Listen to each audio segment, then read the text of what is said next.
All right, hello and welcome to episode 58 of the GGG Podcast. As always, I am Paul and I am joined by Phil. We got a great show for you today. We took last week off for Thanksgiving. We were feeling a little under the weather, but we are back. And I'm glad we waited because it was kind of a slow news week, so I feel like we actually have some stories to talk about now, Phil. But before we get started, if you haven't already liked and subscribed, please like and subscribe over on our YouTube channel.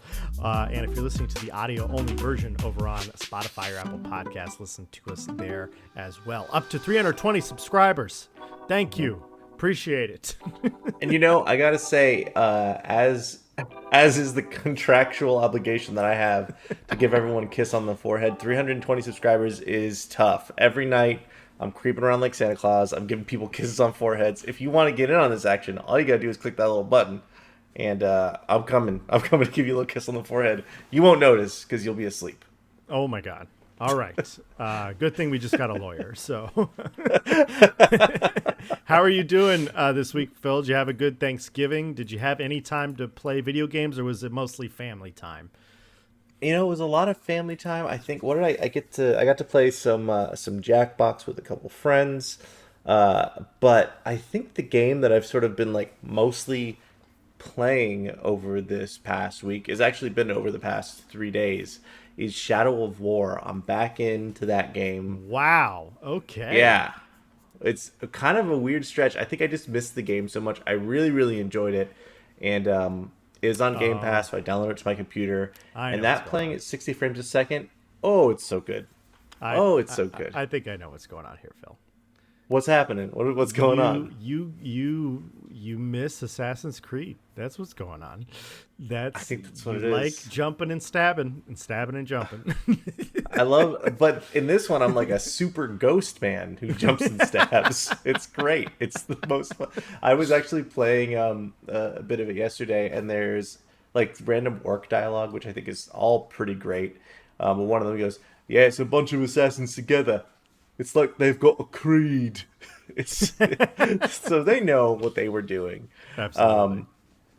Outside of that, it's just been kind of the norm of playing Magic and all that stuff. I'm kind of mostly holding my gameplay attentions for Marvel Rivals when that comes out later this week, which we'll talk about. Yeah. But it's Shadow of War is back in my life in a big way, and man, is that game good. It is underrated game. Yeah. Very underrated game.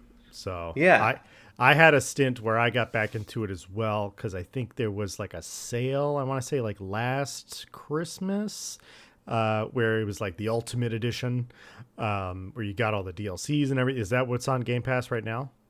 Yeah. Love it. And they took out all the pay-to-win stuff, so you can like level up your guys with just money that you get within the game. So it's a much better scenario if you want to try and play Shadow of War than when it launched, even though I will contest that when it launched, still a great game. So Sure. Yeah. Well, right on. I'm happy you're having fun with that. And just in time for, do you think that some of it was you're getting back in the Lord of the Rings mood with the War of the Rohirrim movie coming out and the second season on Amazon, or no, that has nothing to do with it? Nothing to do with it. This game feels like so loosely Lord of the Rings, and it's my headcanon for Lord of the Rings, because I like the fact that there's a superhero in Lord of the Rings now. It's just a dude who is as equally powerful as Sauron, who's just like, but I'm kind of good. That's it. That's my whole deal. When I feel like it. When I feel like it. I'm enslaving people in a different way. It's cool now. It's ethical. It's so interesting seeing Celebrimbor in that game versus the Celebrimbor that is in the Amazon show. And it's just like, yeah, these are almost entirely different characters. Not even Celebrimbor in the game is such a badass. You do these like sequences where you relive his training, and he's just like striking down like 4 or 5 orcs with a single sword swipe. You're like, who is this man?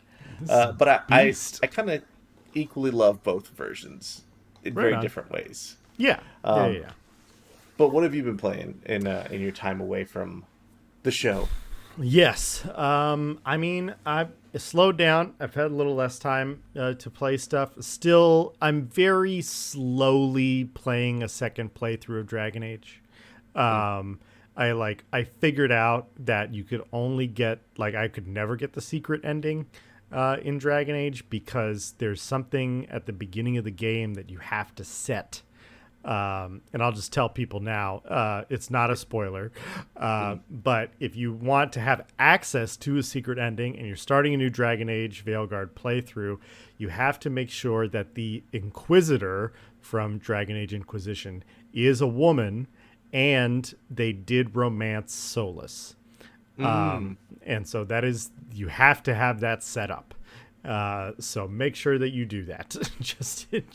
I think for the run that I'm playing, actually, that is I think it's the default, or that's one of the settings that is one of the defaults. And I was like, yeah, sure, that sounds fine. Great. Well, I did not do. I was like, I'm gonna make my Inquisitor from Dragon Age Inquisition, and it's a guy. So I'm happy about that. But yeah, very slowly playing through that. And then I've just been playing just a lot of strategy games very passively. Warhammer Total War 3, Stellaris. I picked up some things on the Steam sale. For Black Friday, I bought Castle Crashers on my PlayStation because it was $229. $229. Oh, yeah. I couldn't resist.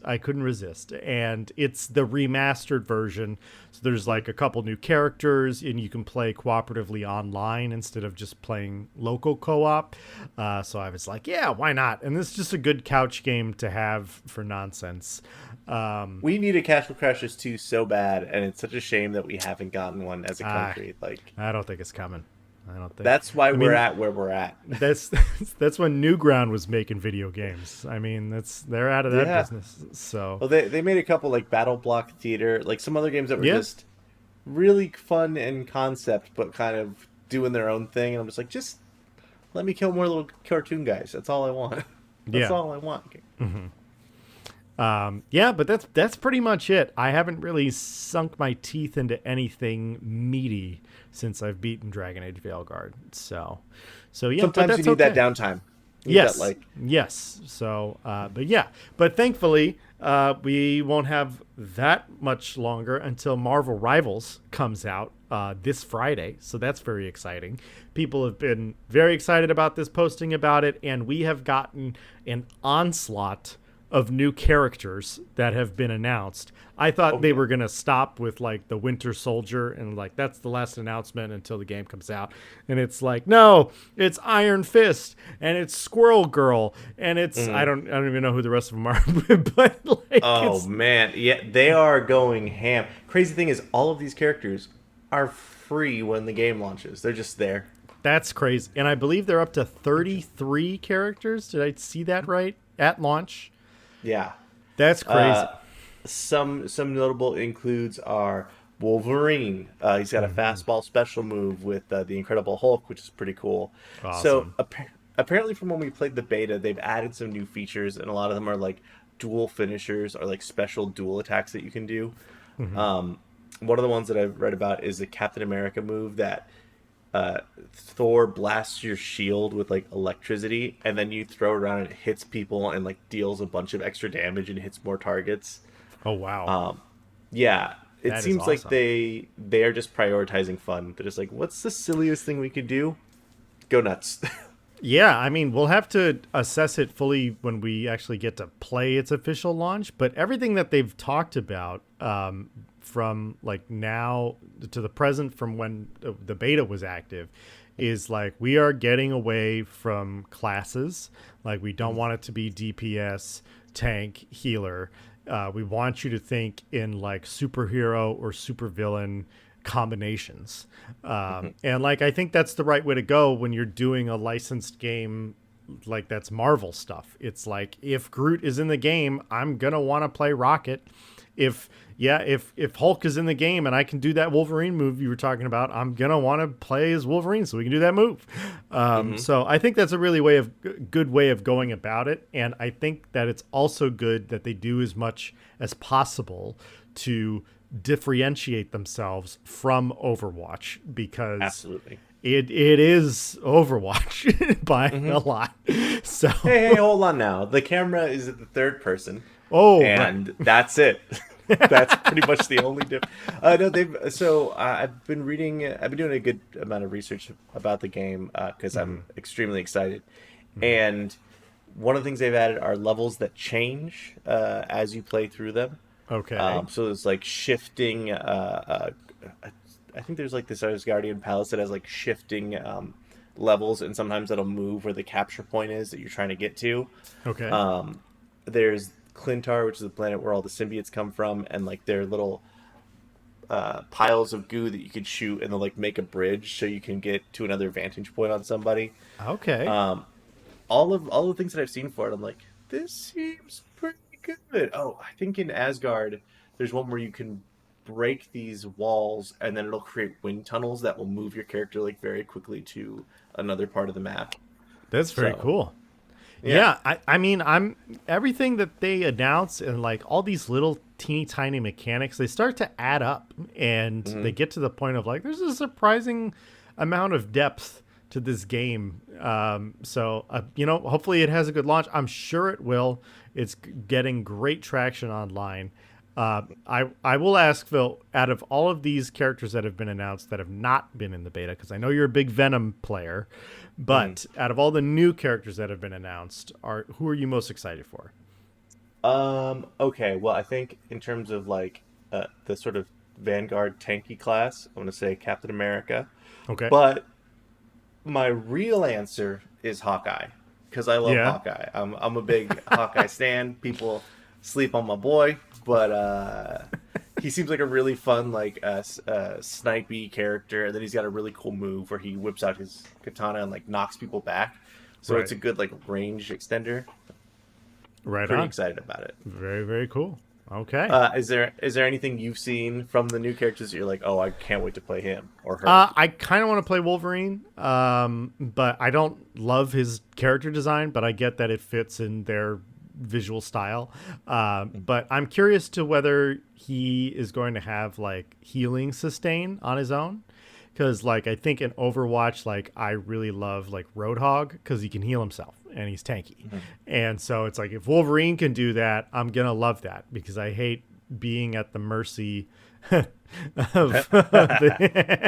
your mercy. I mean, yes, exactly. And like I'm always thankful for people who are playing support, but it's just when the communication's not there, it's not there. So, all right, well, let's move on through the rest of our major releases this week. So coming out tomorrow, day after from when we're recording this, Delta Force, which we've talked a little bit about, but it is a free-to-play, first-person, modern-ish shooter with some sci-fi high technology snuck in, but visually speaking, it is, modern military shooter. And so I'm not a big military shooter, but like we were talking about Battlefield on the last podcast and how we were excited for another Battlefield to come out that actually had destructible environments. And Delta Force does have destructible environments, and they do have some modes in the game that are very reminiscent of Battlefield modes, and it is free to play. So I think I might be checking Delta Force out when it launches. But I do know that Marvel Rivals will be competing for my time. So listen, there's plenty of time to go around. I will say I'm putting together a team for Marvel Rivals, so please join me. We'll have 6 people. Yeah. That said, Delta Force looks really fun and probably like a nice like shooter to last you a while. Provided everything launches smoothly. I know since it's an indie dev, and ideally since there's a lot of people playing, they might have some issues with launch. But I'm definitely down to try it out tomorrow and like figure out what's going on. Yeah. If I don't get called in for jury duty tomorrow, I will be there. Nice. So yeah, good. Well, yeah, and if people are curious out there, or if you're just on a budget, you're like, I can't afford to drop all this money for the new Black Ops 6 game, like try out yeah. Delta Force or something like that. Or if you're a big Battlefield fan and you're just desperate for something new because you've played those maps forever, like try out Delta Force tomorrow. Give it a try. All right. Next up, so this game officially released last week, right before Thanksgiving. So Void Crew, a game that I have been very passionate about in sharing on this podcast. Void Crew is officially released. It is the 1.0 version. I'm very excited about it. I think that they've made a lot of great changes to the game, and now that it's just essentially like a roguelike. So I really like that. I think that's a better format than like picking what mission you're going to do. It's just like, nope, you're just going. You're going on a space run, and you can see how far you can make it and when you want to get out. And so cool. I really like it. And also, I will say it just runs a lot better now. It was very obviously an early access game when I was playing it, and now to like have the game boot up without any problems and have the game run in 60 frames per second, you know, with no issues, has been a huge sign of relief for me. So I would heavily recommend. I think it's still on sale if the Steam sale is still going on when you're listening to this. So I think it's around like $20. Heavily recommend, especially if you have a group of friends to play with. Very, very fun. Been trying to rope Phil in for ages now. So I've launched it a couple times. that's what's fun. I've been in the ship and I'm like, what are these controls? Ah, crap. But we've never played together though, have we? We've never played together. No. Okay. Yeah. So, but you do. I bought it for you. That's what it was. You got it for me. That's what it was. I did. So I'm an extra bad friend. No, you're fine. But yes, we should find time to do that now that it's like fully updated and launched as it should be. So yeah. All right. Moving into the news for this week, a little bit of D&D news has slipped in. Phil, yeah. you wanna take this story? Yeah. Let me hit this with a Critical Role. Critical Role is an active pursuit of creating a video game. So recently in an interview with Rolling Stone, Travis Willingham, the CEO, basically said, yeah, listen, we're in pursuit of a video game. Like, we'd like to make something, and we'll have something to announce in the next couple weeks, which is pretty exciting. It makes me think maybe the Game Awards we'll see like a little something. Oh, that's a good theory. Possibly. Yeah. That's when all the hypes really. I mean, E3 is a distant memory. The Game Awards is when you announce your games now. But yeah, realistically, hearing about this, thinking about it, I'm trying to think, what game would they make? Because obviously you look at, if you want a Critical Role game, you pretty much just have Baldur's Gate. It is the D&D, the game. Totally.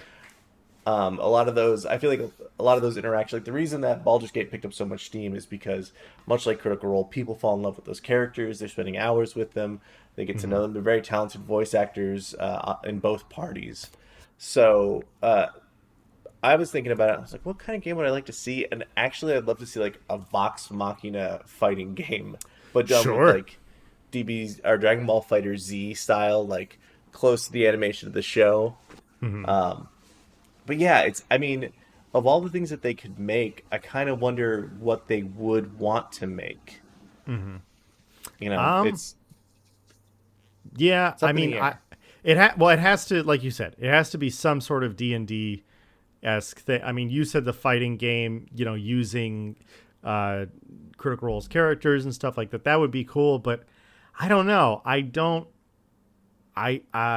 It could be, I think the easiest answer is we're doing a partnership with Baldur's Gate, and they opened up the mod tools, and so we will be releasing a Baldur's Gate 3 Critical Role campaign that we are paying to design and everything and write the story and all that stuff.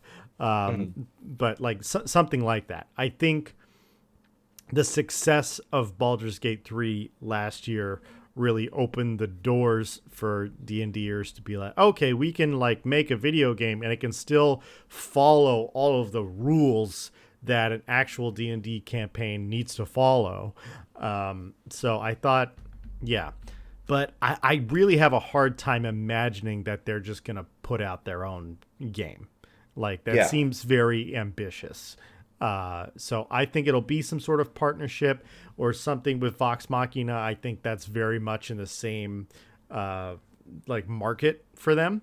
But yeah, I'm very curious. Or if they just did some sort of like secret level TV show where they were just made a TV show where they just did all the voice acting for that.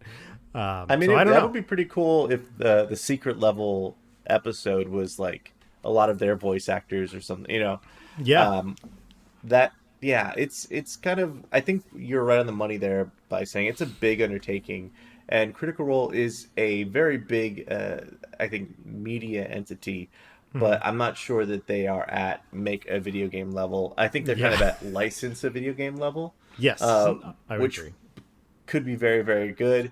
But if I get a Critical Role mobile game, I'm just not going to play it. I'm just not going to. I don't care enough to do that on my phone. Yes, I already have D&D Beyond on my phone.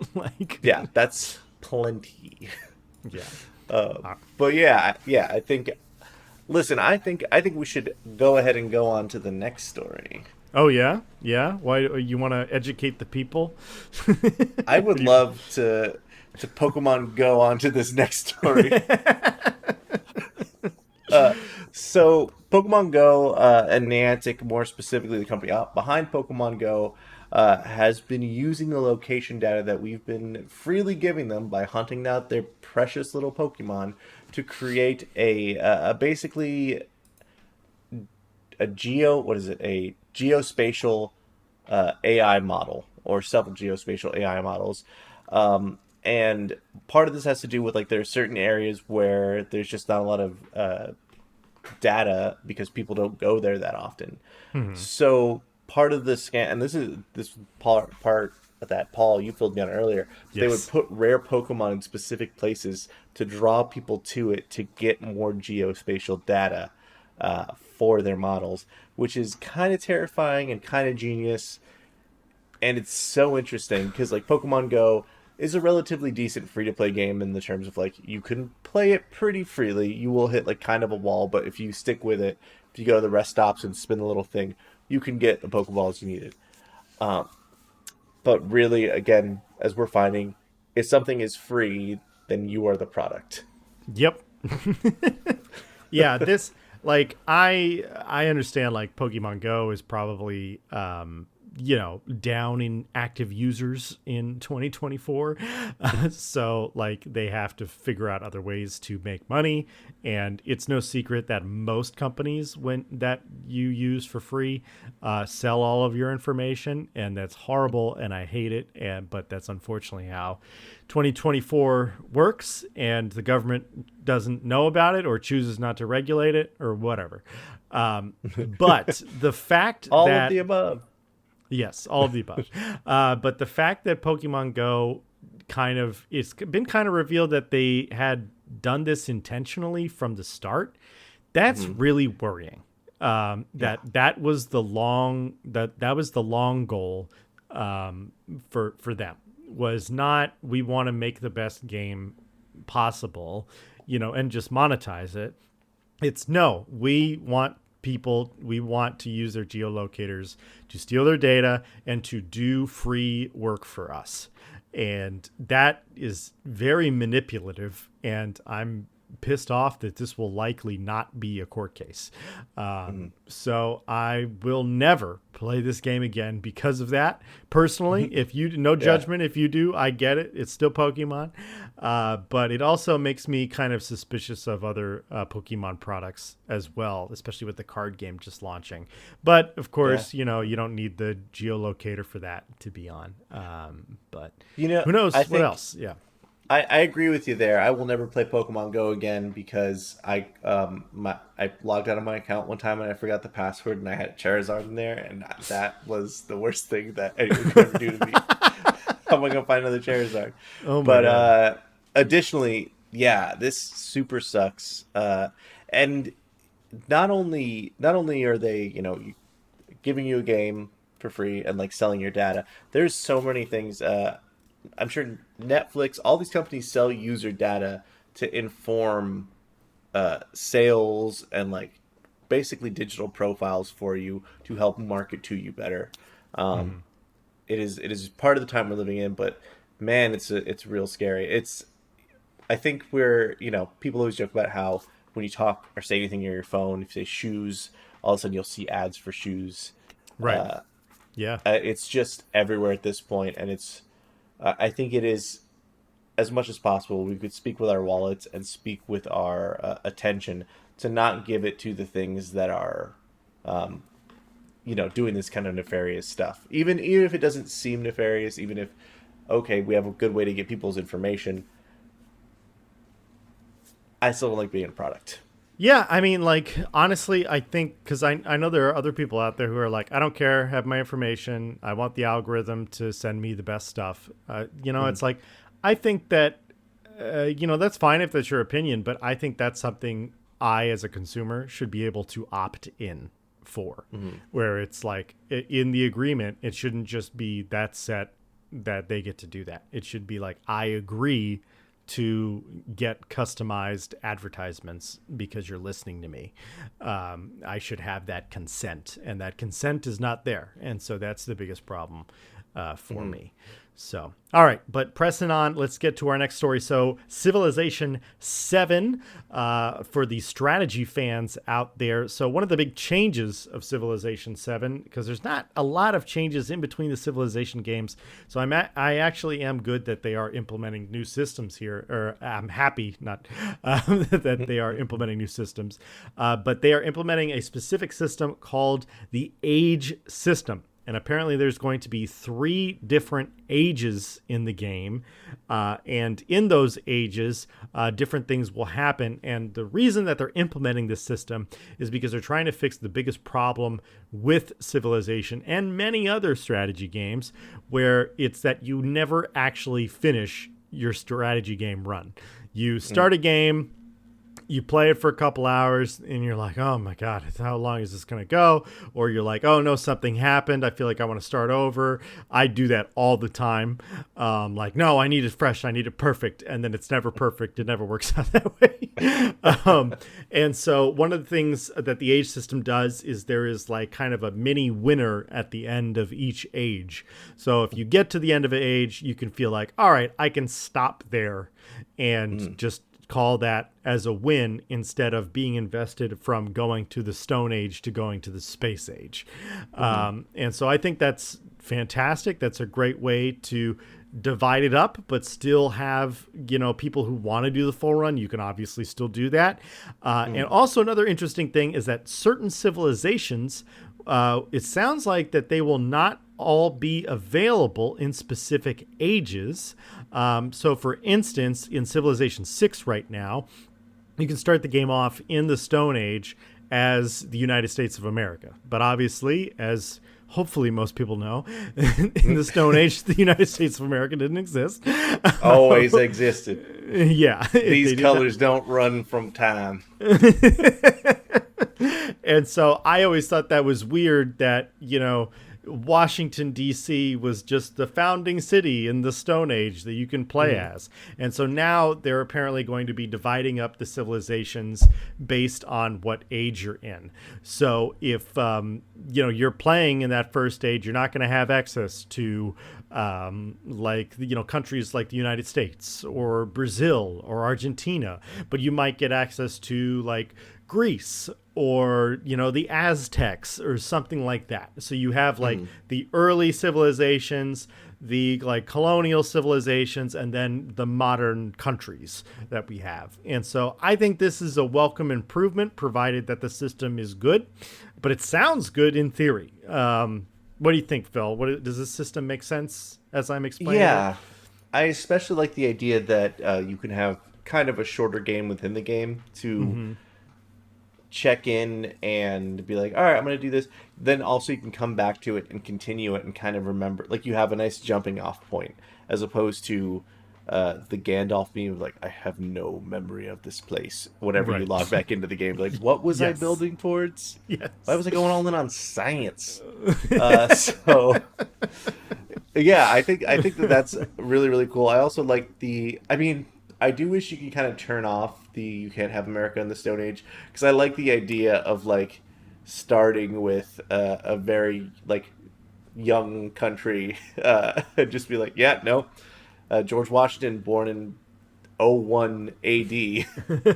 Oh, it's backwards. But what is that? I'm sure there will be a setting. The advanced settings in those strategy games tend to be very customizable. So I'm sure if you really wanted to do that, it'll let you do that. So yeah. But yeah, it sounds like a welcome improvement. I'm happy they're putting that out there. So Yeah.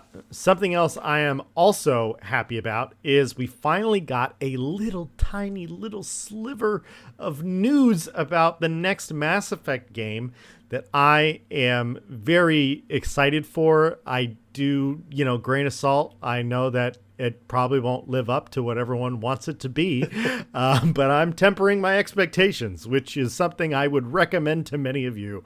Listen, we know that this is still kind of a slow news week, but we did bump another story and we kept this one because because we love Mass Effect on this podcast and we want to Yes. talk about Mass Effect. Okay. We're going to talk about Mass Effect. So the Mass Effect director for the next game, he dropped a hint and he said, if you are going to replay the Mass Effect games, there's specifically one DLC that you should absolutely make sure you replay through, and that is the DLC for Mass Effect 2, the Shadow Broker DLC.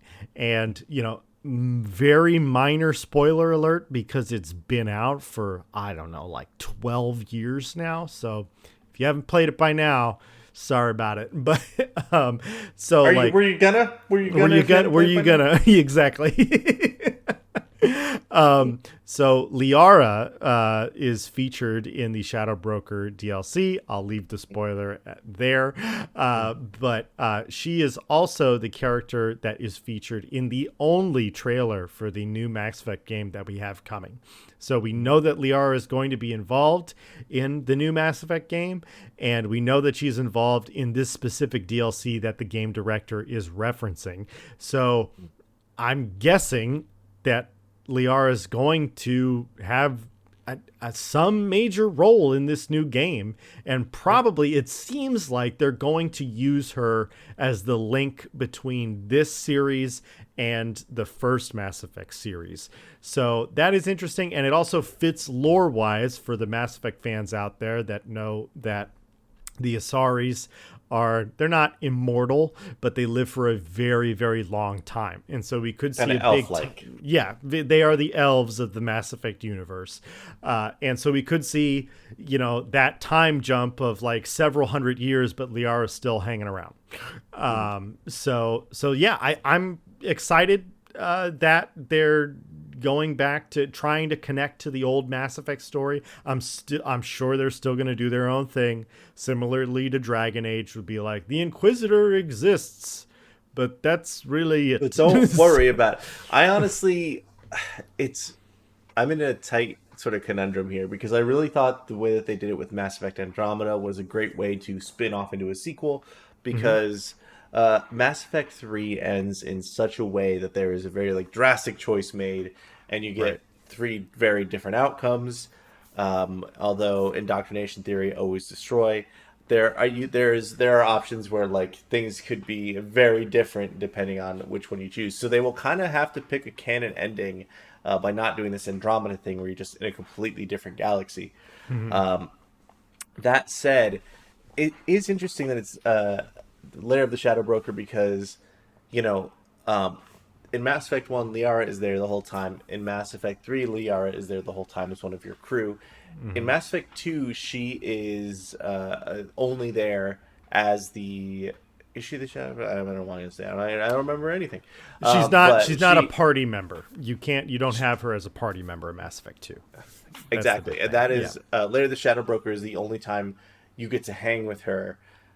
So I kind of think that if you look at her position in that game, maybe that's sort of what comes back in this one, sort of working independently from the team, and maybe that's where we'll find her. Although I would love to have Liara again on my team in this game and be like, hey, so what happened to Shepard? What Can you tell us? will you tell me? Yeah. Which color did he pick or she pick? I don't know. Do you think they're going to try and keep Shepard alive, or do you think they're going to finally like move on, make a new character kind of a thing? I kind of want to play as Shepard again.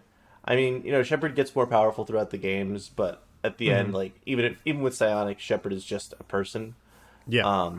So you could easily kind of like descale back to one. But then again, also playing as a new character would be pretty fun.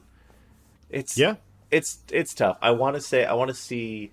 Okay, so spoiler alert for Mass Effect 3, red ending.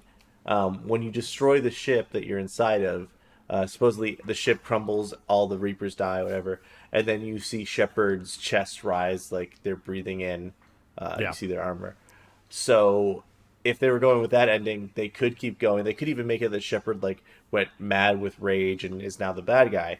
But I think whatever Mass Effect game we have going forward, I want a pretty indelible mark left by Shepard if we're not playing a Shepard. Yeah.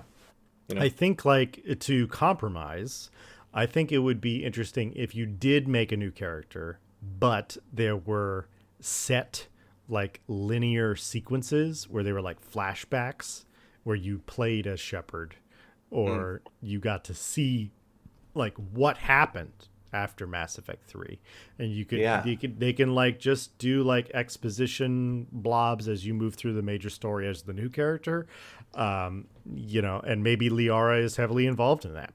So I think it could be cool. It's like the biggest conundrum with Mass Effect, as you had said and I've said, it's Mass Effect 3's ending is something that the entire gaming community really hated, even and it was patched and it was fluffed up and everything like that, but they really wrote themselves into a hole.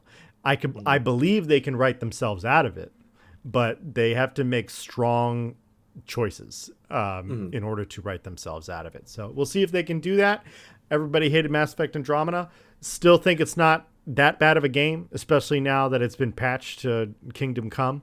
But like, people love to crap on EA. So I'm sure if with all the crap Veilguard got, I'm sure the new Mass Effect game is gonna get some crap as well. Listen, as long as the gameplay is okay, you tell me whatever story you want to tell me. As long as the gameplay is good, I'm here for it. Okay? Sure. Yeah. Absolutely. All right. So last story in the news. So the Game Awards is coming up on December 12th.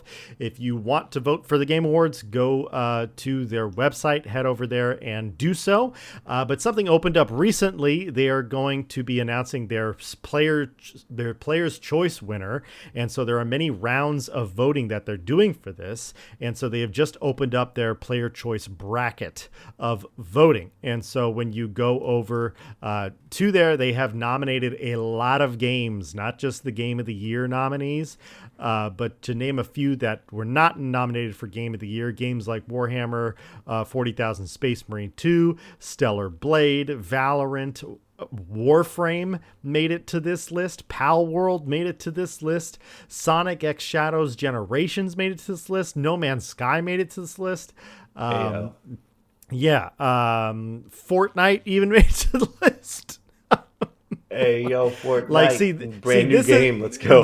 This is a list that I'm not going to be mad at when Erdtree is on it. This because look at all this inclusion in here. Hey, Erdtree fits perfect right here. Erdtree is right at home.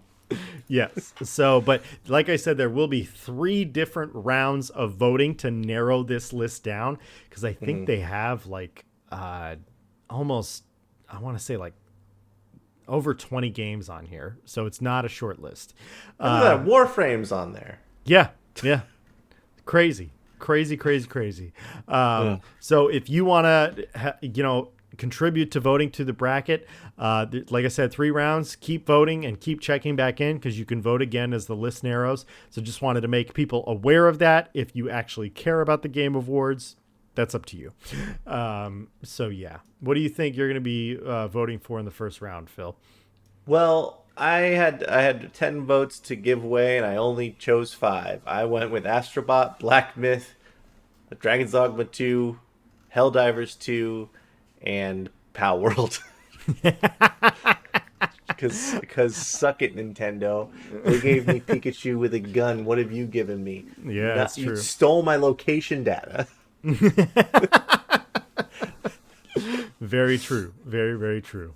All right. Well, right Paul, for our main story, I would like to pitch this to you. How would you like to just feel very old? I would hate that. Please continue.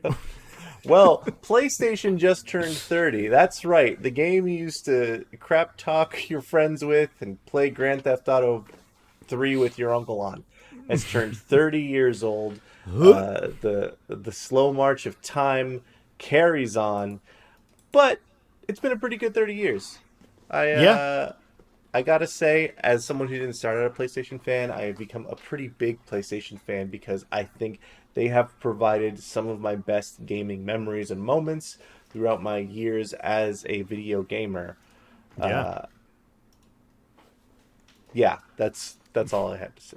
All right, and that's it for the podcast. That's it. Goodbye. I mean, I am pretty much as old as PlayStation is, so that's that is what it is. But it's been really interesting, I think, personally for me, just to grow up with PlayStation and seeing the technology evolve over the years. And so I think it's been really interesting, and I think it's really something of a unique experience to our generation where we really got to see video games evolve.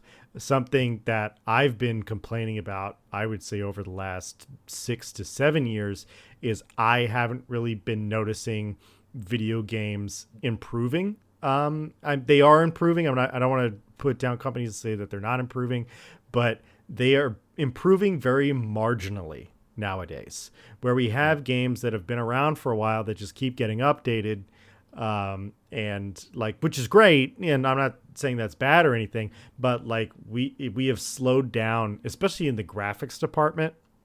Like I picked up a game on the Steam sale recently, and it was just like the graphics are so bad, and I don't need everything to look realistic, but it's just like, pick an art style. If you don't have a good engine, pick an art style to do. Mm-hmm. Don't just give me these crappy, PlayStation 2, PlayStation 3 graphics. But anyway, keeping it back to Sony's 30th. So a little bit, some PlayStation announcements. So along with Black Friday and Cyber Monday, PlayStation is having their 30th anniversary sale going on right now, where they are specifically putting on all of their first-party games are on sale right now. So if you want to check out PSN, ironically, they have been having a little problem with their servers, so PSN has been in and out.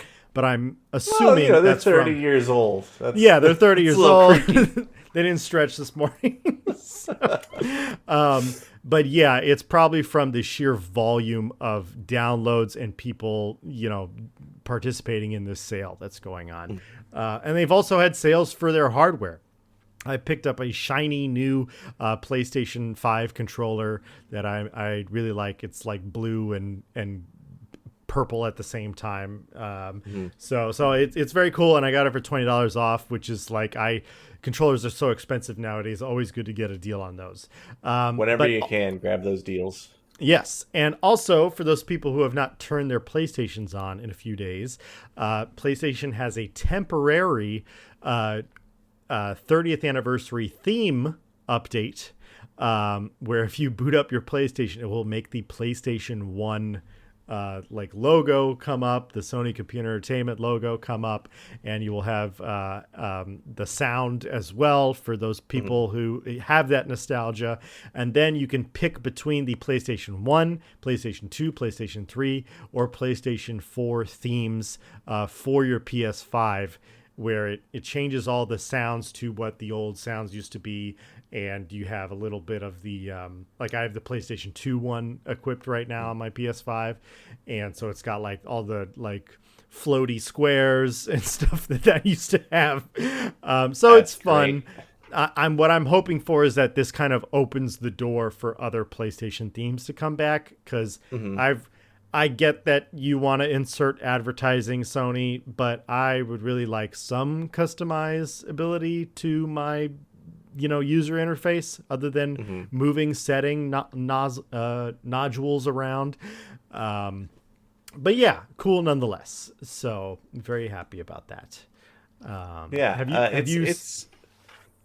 That turn on sound, it is crazy how loud it gets. It is like you are not misremembering turning on your PlayStation and then immediately jamming the volume down button. You're like, Mom, don't yell at me.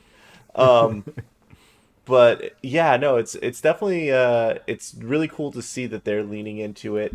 And this is a perfect like segue for us to talk about something that Sony has pretty much confirmed is going to happen. There is a new handheld in the works, which is kind of amazing considering we just got the PlayStation Portal, and that is, I think, a lot of people's favorites. I know you've got one, Paul. I had another friend of mine show me that he picked one up, and the thing just works so well. Yeah, it is encouraging, and I hope that whatever handheld Sony comes out with, like honestly, another version of that just plays games for that would be great for me. Yeah, I mean, I don't know. So Sony hasn't really confirmed that they are going to do this. I think they're very much in like the prototype phase right now. But I think they were genuinely surprised by the success of the PlayStation Portal. And I was too, to be honest. I didn't expect it to work as well as it has. And most recently with its latest update, it added some features that I have wanted. Which has been great, and like really like customizable things, like can now control like how strong the haptics are, like because it'd make a lot of noise, and sometimes like I'm playing this to not bother my partner in the house, and so it's if I can turn down those settings, that's great, and so it's just a lot of what am I trying to say? What is the phrase I'm looking for? Quality of life updates have happened to it now. It's also with the streaming beta that's now available on PlayStation Portal, which I don't think we've actually talked about on the podcast, where if you are a PlayStation Premium subscriber, which is like you are a PlayStation head, like you love PlayStation, then you can now stream all of those games to your portal without the use of your PlayStation 5. And so if somebody else is using your PlayStation 5, or somebody's in the living room or wherever you have your PlayStation, you can now just stream any of those PlayStation Premium games directly to your portal. You don't need your device. And I think that is great, and it's the first step in the portal running independently. Does that, it obviously doesn't have the hardware to run games independently, but it's great that now that's going to Sony's servers instead of relying on my hardware to do it. So I think that might be the direction that they go as far as if they're going to launch like another portable one, because I feel like the PSP, the PlayStation Vita, all of them have been like, the PlayStation 3 is out. We released a portable PlayStation 2.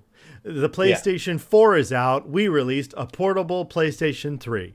And so, but I think with the amount of games that are available on mobile, like Fortnite and whatnot, I think they're thinking, technology is getting to a point where we can really pack some stuff in there and not have it cost an arm and a leg. So.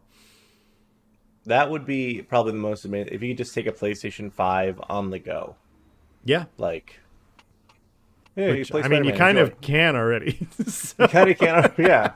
next time I'm at your Um, apartment, I'm gonna bring my Portal, and we'll see how you can see how it runs. So, Sick. yeah. So yeah, and then also for fans of the Portal, with the 30th anniversary going on, there is a specific limited edition PlayStation 30th anniversary PlayStation Portal that is like constantly going out of stock and being restocked and going out of stock and being restocked.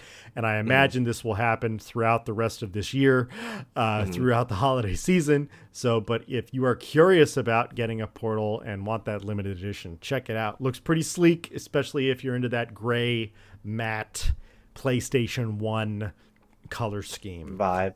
I think Yes. if there's any product I would want from, I mean, honestly, the PlayStation 5 Pro like that would be sick. Hmm. Um, but the controller, the DualSense with that would be a pretty cool addition to have, I think. Yeah, I think it's on sale right now. I think those Yeah. just the dual senses are in stock. So, so yeah, I almost picked that one up, but I wanted the shiny one instead. So, Listen, shiny, can't beat it. yeah. All right, I'm gonna pose an off-the-cuff question to end this week's episode. Phil, if you had to pick your top 3 PlayStation games or franchises in Mm, no specific order, top 3, what would mhm. they be? And this is including throughout every PlayStation generation since the first one. What do you Okay. think those are? Well, for me, first is going to be Last of Us because that is when that's when I started playing my PS3 and I was like, "Oh, they got some serious stuff on here." Like I got Hmm. my PlayStation 3 to play Metal Gear Solid 5 and that was incredible. I was like, "Wow, this cell processor is doing some heavy lifting." But then I played The Last of Us and I was like, "I think I'm over Xbox." And then they launched the Xbox One and I was like, "I know I'm over Xbox." Um, let's see. After that, dang. Do you want to go one for one here? Do you want to? Sure. I mean, I'll raise your naughty dog with another naughty dog. So I'm gonna say Uncharted. I Mm, think like Uncharted for me was just a revolutionary kind of game, and it kind of mm, pushed the limits of like what an action adventure game could be. And you know, they weren't the pioneers of that. I understand Laura Croft really was that, but they took what Laura Croft had established, what Tomb Raider had established, I should say, mm. and they ran with it and they made like an incredibly cinematic experience that helped The Last of Us come out. The Last of Us would Yeah, not be there without Uncharted, so very I will true. go Uncharted. Go with the original. All right. The next, I'm gonna go with Lego Horizon Advent. No, I'm gonna go with. I want to pick Spider-Man, but Spider-Man has been on different things, and he's not necessarily a Sony thing. So, I'm gonna go ahead and slide on over to Helldivers. Though it's a computer game, it is Wow. also. That's probably gonna be your second pick, huh? No, no, No. no, it wasn't. Okay, good. No, I was just, yeah, Uh, it's just I, recent. I So, I just think it's admirable to see Sony like recently be able to come out with something that kind of granted Helldivers 1 came out a few years ago, but they right. bet on that small developer and gave them the options to make what was pretty much a gaming phenomenon for a little while. It's still a very, very good game. Yeah, absolutely. So I love Helldivers. It's a contender for me for Game of the Year this year. So we'll see what happens with that. Um, this is it might be another cop out, but I have to give credit to my favorite childhood game, which was the Jack and Daxter series. Mm. Including Jack and Daxter, Jack X, Jack Racing. So I love those Oh yeah. games. I get that it is another Naughty Dog game, a big Naughty Dog fan, but favorite game as a child. Loved it so much. And again, it was one of those games that kind of grew up as I was growing up, where it was like Mm. the first one was a pretty normal adventure platformer. Second one's like, oh, okay, now we're throwing guns in and Mhm. vehicles, and you're like, oh, and now I'm a preteen, so like I like those things. So I love Jack and Daxter. Daxter is my icon on PlayStation 5 right now for my user. So gotta go with that. Yeah. All right, and last third, this is, I mean, it's not third in my heart at all. It's just the third one that I, picking from the bevy, saw and was like, oh, yeah, absolutely. I think for a lot of the same reasons, the God of War franchise went from, right? Oh, it went from being a game about, like, killing the gods, which, like, I love mythology. Young me loved hyperviolence. Young me loved boobies. All of those things are in that game. And now the new game is about speaking in short sentences, depression, and fatherhood. Three of my favorite things. as contrary to this podcast has proven. Yes.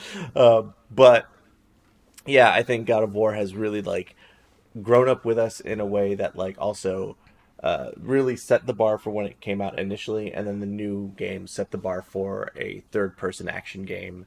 It kind of gave us, like, that Dark Souls style challenge and combat, but with a narrative that actually takes place within the game. Right. Shot across the palette from studios. Well, like, I absolutely 100% agree and would say God of War as well. But for the sake of saying a different franchise, I will say, and this is, subjective, but I'm going to say Horizon. I'm going to say not Lego Horizon. I'm not counting that. But I'm going to say Horizon, but I have kind of so I have to unpack that, because what I really do appreciate about Horizon, even though it is a flawed series, I love Guerrilla Games, the studio, and I love their ambition to always push the technology and presentation forward that they have done through many of their franchises, particularly including like the Killzone series. Again, another flawed franchise, but like when Killzone 2 came out, it was far and away the best game graphically we had ever seen, and that included PC games, who, PC gamers are constantly bragging about, we got the best specs and everything, but at the end of the day, it's been Guerrilla Games pushing graphics forward, and I still think that Horizon Forbidden West is probably the prettiest game that is out right now. Oh yeah, and it came out several years ago, and so I wanna give them credit. I was just complaining about how games haven't been improving at the same rate that they used to improve at, and I think that they always commit to improving their product, and so I want to give Guerrilla Games some credit for that. Imagine, I mean, that game and Spider-Man 2 are probably games that I would want to have a PS5 Pro on, like, an 8K 120 frames per second television, because I do remember watching Horizon being played on a 4K television. This was back when I had 1080. I was at one of the Sony conferences, and I was like, wow, that looks like a completely different game. Yeah. And Sony is not great at showing you how, because it's really hard to do so. Like, it's really hard to show how VR plays. It's really hard to show what these differences make when most people are watching it on YouTube. But when you see it in action, it does look like a whole different beast, and it's just really impressive. Absolutely.